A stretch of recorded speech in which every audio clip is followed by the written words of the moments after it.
नमस्कार मित्रों, हमारी सीरीज चल रही है एपिसोड नंबर 17 की, जिसमें हम बात कर रहे हैं भृगु संहिता की। भृगु संहिता के अंतर्गत आज हम बात करने जा रहे हैं वृषभ लग्न के द्वादश भाव में यदि बुध स्थित हो तो उसके क्या फलादेश होंगे। प्रथम भाव में 2 नंबर का मतलब होता है वृषभ लग्न, और वृषभ लग्न में बुध द्वितीय भाव और पंचम भाव इन दोनों भावों का स्वामी होता है। देखिए, जब कभी भी बुध द्वादश भाव में स्थित हो जाता है तो यह नकारात्मक फल प्रदान करने वाला ग्रह बन जाता है, क्योंकि पहले हम बात कर चुके हैं कि बुध, शुक्र, गुरु और चंद्रमा ये चारों ही ग्रह शुभ ग्रह माने जाते हैं, शुभ ग्रहों की श्रेणी में आते हैं। तो जब कभी भी कोई भी शुभ ग्रह त्रिक भाव में स्थित हो जाता है तो वह अशुभ फल प्रदान करने वाला ग्रह बन जाता है। हमने जब भावों के सिद्धांतों पर आपसे चर्चा करी तो आपको बताया था 6, 8 और 12 ये तीनों ही भाव त्रिक भाव होते हैं। ऐसे भाव होते हैं जो सदैव अशुभ फल प्रदान किया करते हैं।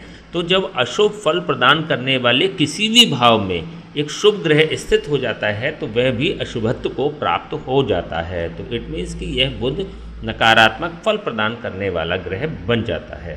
यदि हम वृषभ लग्न में द्वादश भाव के सापेक्ष बुध की बात करें तो यह बुध अपने स्थान से, द्वितीय स्थान से एकादश भाव पर स्थित हो रहा है। देखिए, द्वितीय भाव जो होता है धन का भाव होता है, कुटुंब का भाव होता है और ससुराल का भाव होता है। धन, कुटुंब और ससुराल के भाव का स्वामी जब द्वादश भाव में स्थित हो जाता है अपने से एकादश होकर स्थित हो जाता है। देखिए, यहाँ से गिनती शुरू करेंगे तो 1, 2, 3, 4, 5, 6, 7, 8, 9, 10, 11 अपने राशि स्थान से जब यह एकादश भाव पर कुंडली के द्वादश भाव में स्थित हो जाता है तब यह मिश्रित फल प्रदान करने वाला ग्रह बन जाता है। देखिए, धन के सापेक्ष यह लाभ प्रदान करने वाला होगा, लेकिन धन की हानि करने वाला भी होता है। इट मीन्स कि ऐसा व्यक्ति अपव्ययी होता है, ओवर एक्सपेंसेस करने वाला होता है, खर्चीले स्वभाव का होता है। इसी के साथ उसकी जो सोर्स ऑफ इनकम होती है वह अच्छी होती है, अच्छी मात्रा में होती है, इतनी होती है कि वह संचय भी कर लेता है। तो संचय के भाव का स्वामी, धन संचय के भाव का स्वामी जो द्वादश भाव में जाता है तो व्यक्ति के ओवर एक्सपेंसेस के साथ साथ उसकी अच्छी इनकम भी दिखाने वाला होता है। यदि हम पंचम भाव के सापेक्ष देखते हैं तो पंचम भाव का स्वामी अपने स्थान से अष्टम स्थान पर स्थित हो रहा है, कुंडली के द्वादश भाव में स्थित हो रहा है। देखिए, ये अत्यधिक अशुभ योग बन जाता है। पहली बात तो यह अपने राशि स्थान से अष्टम भाव पर जा रहा है, और दूसरा यह द्वादश भाव में भी जा रहा है। पंचम भाव होता है मान, सम्मान और प्रतिष्ठा का कारक भाव, बुद्धि, ज्ञान और विवेक का कारक भाव, और इसी के साथ संतान का कारक भाव भी पंचम भाव ही होता है। तो यहाँ पर इन सभी के सापेक्ष यह बुध नकारात्मक फल प्रदान करने वाला बन जाता है। व्यक्ति की बुद्धि, विवेक और ज्ञान यह सभी गलत दिशा में कार्य करते हैं, उसको एक अच्छा मार्गदर्शन नहीं मिलता ऐसे व्यक्तियों को।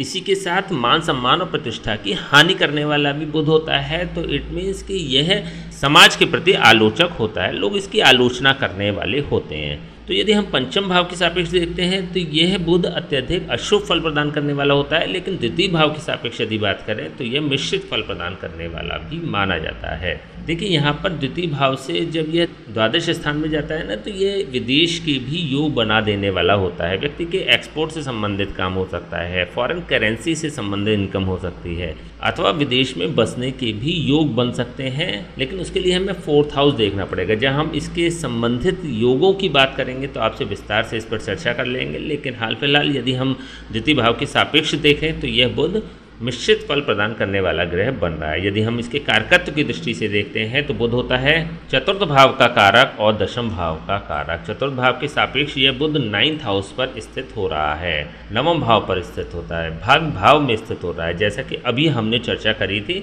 क्योंकि यह चतुर्थ भाव का कारक भी होता है। चतुर्थ भाव होता है स्वयं के स्थान का, स्वयं के निवास स्थान का, और जब इसके भाव का स्वामी द्वादश भाव एक विदेश के भाव में स्थित हो जाता है तो यह विदेश में भी बसेरा कराने वाला बन जाता है, विदेश में शिफ्ट कराने वाला बन जाता है, विदेश यात्राएं कराने वाला भी बन जाता है। इसके अलावा चतुर्थ भाव होता है सांसारिक भोगों की उपलब्धता का कारक भाव, वाहन, भूमि और भवन को प्रदान करने वाला चतुर्थ भाव होता है।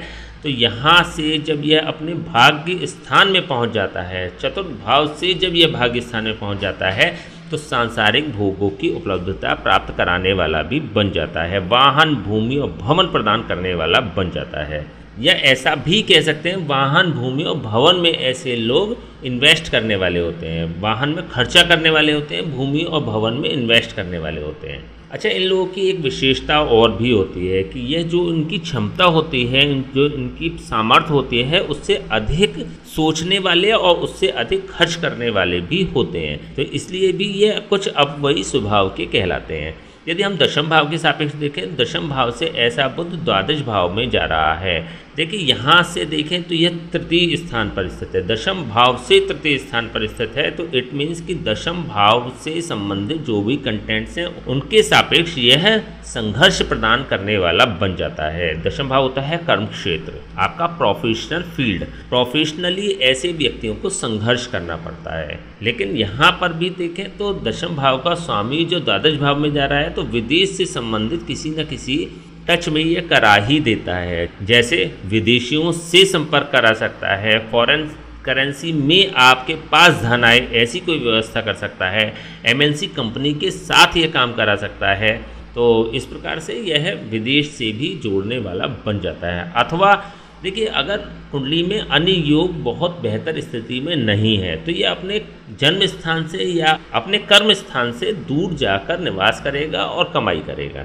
यदि हम इसकी दृष्टि की बात करें तो बुध सप्तम दृष्टि से षष्ठम भाव को देख रहा है। देखिए, जब कभी भी कोई भी ग्रह दो त्रिक भावों का संबंध बना लेता है तो वह बेहतर रिजल्ट्स प्रदान करने वाला बन जाता है। यहाँ पर द्वादश भाव में बैठकर बुध जब दृष्टि छठे स्थान को प्रदान करता है, छठे भाव से संबंधित कंटेंट्स की हानि करने वाला बन जाता है। देखिए, यहाँ पर जब हमने लघु पाराशर की बात करी थी आपसे, तो एक चर्चा करी थी कि अष्टम भाव एक मृत्यु भाव होता है। अष्टम का अष्टम मतलब तृतीय स्थान भी एक मृत्यु स्थान होता है। इन दोनों के ही द्वादश स्थान मतलब द्वितीय स्थान और सप्तम स्थान, ये दोनों मारक स्थान होते हैं।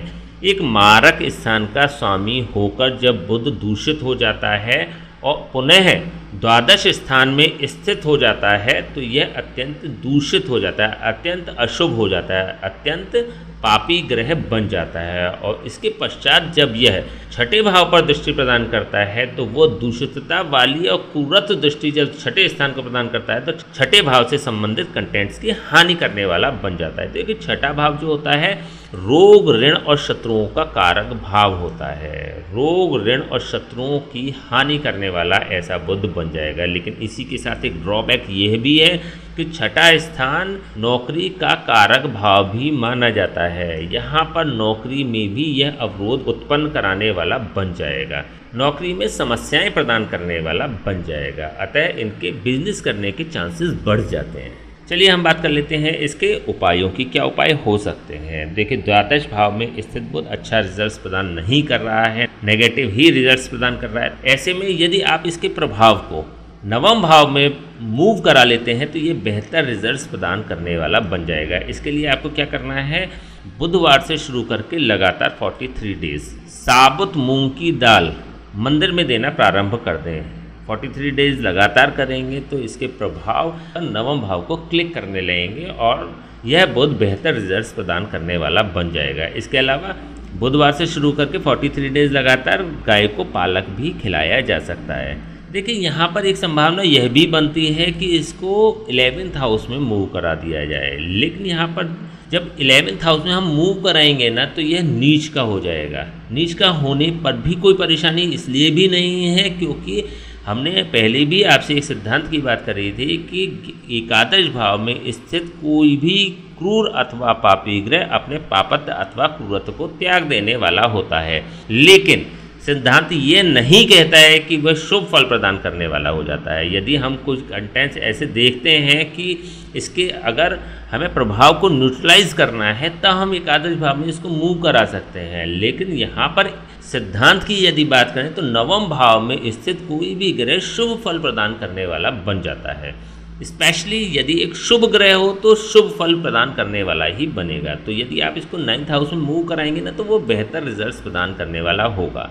ठीक है, तो चलिए आज हमने बात करी वृषभ लग्न के द्वादश भाव में बुध स्थित हो तो उसके क्या फलादेश होंगे। नेक्स्ट वीडियो हम बात करेंगे मिथुन लग्न के प्रथम भाव में यदि बुध स्थित हो तो उसके क्या फलादेश होंगे। तब तक के लिए हमें आज्ञा दीजिए, नमस्कार।